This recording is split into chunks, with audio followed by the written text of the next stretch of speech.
This week's training message is about a topic that's more relevant today than ever before. To be fully soul expressed, we need to be free from the myths and the traps that are created by conflict and taking things personally. To be self-actualized, we must understand how to interact powerfully in a world of infinite opinions and variety.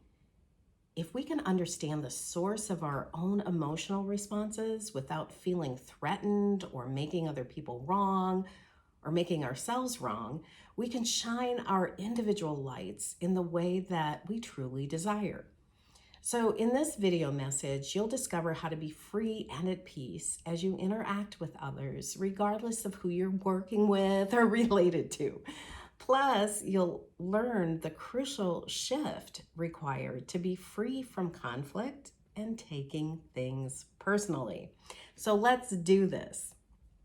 Welcome to this week's video message, Freedom from Conflict and Taking Things Personally. Hi, my name is Elari, Onawa. I've been a Life on Purpose coach since 2003, and I'm also the author of Just Believe, How Faith in Yourself Shifts Everything.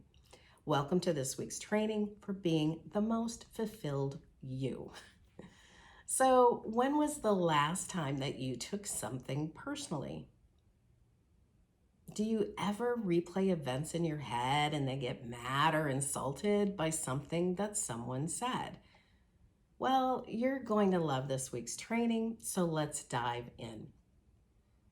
It's not only possible to be free of conflict and have freedom from being affected by the opinions of others, it's required if you want to be self-realized and happily self-expressed. And having a deeper understanding of the true source of your feelings also allows you to create more fulfillment and love inside your relationships too. To have that peace and freedom, we all need to understand and own the source of our own feelings as we interact at home, in our social circles, on social media, and at work. Until we do, we can feel hurt by other people's comments or actions, or we may even experience anger or defensiveness, or guilt, or we might feel less than. Understanding your own emotional level is so important because you also need this higher awareness if you want to see people as they truly are, rather than through the stories and the conclusions and assumptions that we as humans can so easily make up in our heads about other people. It's part of being a soul on a human journey. If we want to feel truly related, we need to see something deeper about ourselves first. And we also need to see something deeper about other people. So let's start with some fundamentals, and then we'll bring it all together so you can see how to feel free and at peace as you interact with others, regardless of who you're working with or related to. To be free, at peace, and powerful in our interactions, we need to see that what we may be defining as true may actually be a personal opinion, a story we made up in reaction to an event. When you make your mind up, your assessment may even feel true, but that doesn't make it so. Stay with this conversation and you'll discover something really liberating for yourself, your relationships, and what you want to create in your life. As you live, events happen, and then you give those events meaning. Truth, however, truth with a capital T, is an indisputable fact.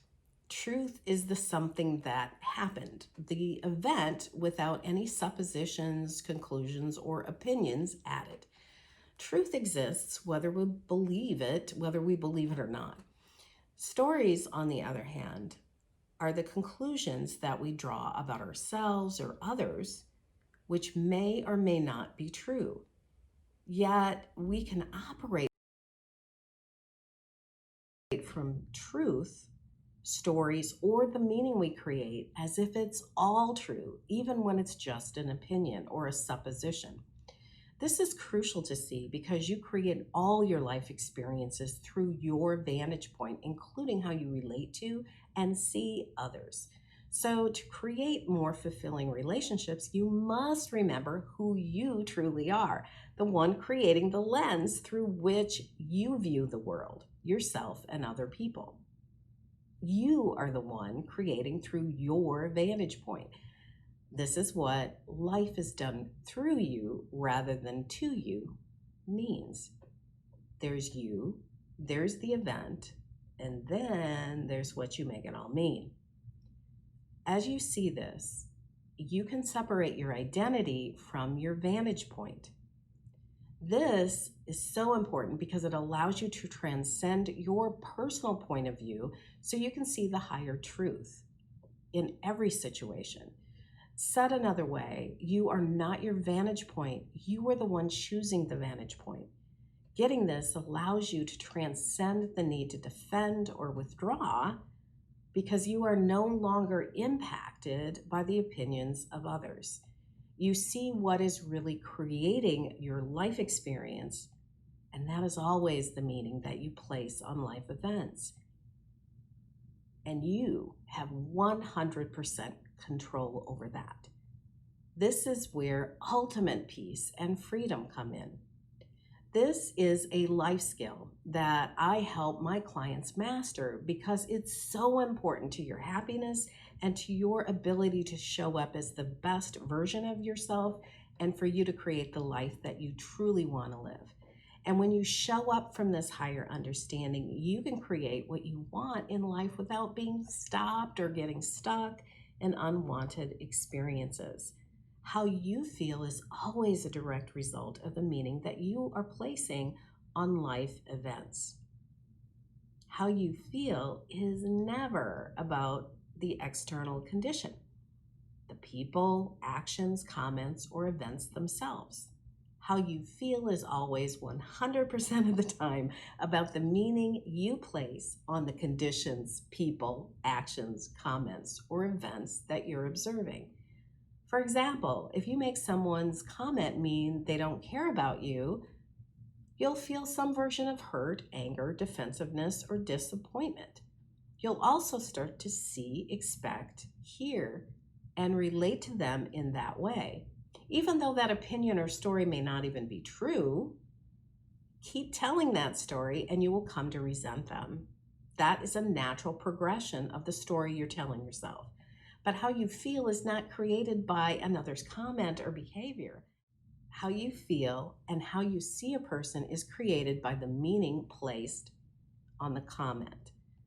Let's look at another example of truth, story, and conflict. If I were to say my sister hasn't called me in over a week, this is a truth. It's a fact. It's the event that happened. Whether I believe it or not, it happened. My sister hasn't called in over 1 week. If, on the other hand, I said my sister hasn't called in over a week, she's probably mad at me. I've just created a story about the truth. The first part happened, she didn't call. The second part, she's probably mad, is conjecture. And if I keep feeding that story, it'll get bigger and bigger, and so will my feelings toward my sister. I don't really know whether my conclusion is true unless, of course, I ask her in an open and peaceful way. What's more, if she really is mad at me, there's most likely a story, not a truth, causing that emotional response in her as well. There's what happens, and then there's what we make it mean. Almost all conflict created inside families, workplaces, between nations, etc., comes from internal monologues or stories that aren't even the truth with a capital T. And if we keep creating something unpleasant and expect that to continue, we create a field of energy that feels like awkwardness, fear, or being judged or repressed anger. It might even feel like repressed anger. The other person will feel it, and if both parties aren't aware of their personal filters or stories, the interaction will most likely erupt into an argument or the relationship may deteriorate. And this is all because of the meaning placed on an event. If we want to truly know ourselves, our friends, family, or the world, we must be able to see through a clear lens. If you want freedom from taking things personally, you need to see truth with a capital T. In other words, you need to be able to distinguish between what happens in your life and what you make those events mean. So, how do you distinguish stories from the truth? Start, number one, by listening to the language you're using. Stories often show up as assessments, like she always wants things done right away, or he never listens to me. These, however, are judgments, and by continuing to tell that story, we continue to experience the stories as well. We continue to create those stories and the emotional responses that come with that story that we're telling. So, anytime you hear or use an absolute, such as always or never, to describe yourself or someone else, that's a sign of a story being interpreted as true. Another way to distinguish story from truth is to see that stories, or the embellishments and the added details that we add, are never a true reflection of who a person actually is. We are eternal, and so we evolve. When we relate to people through our personal expectations and labels, however, we put them in a box based on our limited vantage point and our limited interaction with them. Here's a liberating truth. A story reflects the storyteller's way of seeing the world, and we want to remind ourselves of that. So even if a judgment is directed toward you, it's not really about you. Stories are assessments based on the filters of the storyteller. This means that if you see someone through an absolute or in a judgmental way, you're not really seeing them for who they truly are. You're relating to your story about them, but you're not relating to them. And if we truly want to relate to others, we have to see through a clear lens and own that we are creating how we feel as individuals. We do this by distinguishing the story from the truth and by learning from coaches and teachers who study and apply this higher awareness themselves. Here's another way. Let's say someone does something that's upsetting to you. Instead of getting lost in a story that makes you feel bad and makes you feel worse, ask yourself, what did I just make that mean? This allows you to see your conclusion that triggered your upset. So you can now make another choice, one that feels better and one that's more constructive to what you really want to create. Let's look at some examples of some other responses. You can practice observing others without adding meaning or thinking that you have to figure out their behavior. You can even stop assuming that their behavior has anything to do with you.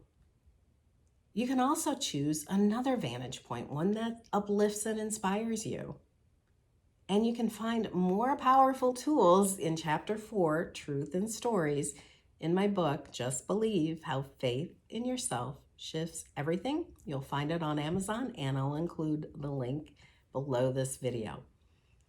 We get peace and freedom in our relationships when we embrace the true source of our feelings.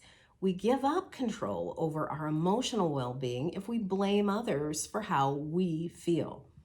It is done unto each of us, each according to our own perspective, and this is a good thing. This means that we are free and we get to choose. If you've discovered something powerful in this training, share it with others. And please leave a comment below. Give me a thumbs up too if you'd like more videos like this. If you don't already subscribe, you can also do that at a link that I'll leave in the video description as well. Thanks for watching, and I'll see you next time. Bye for now.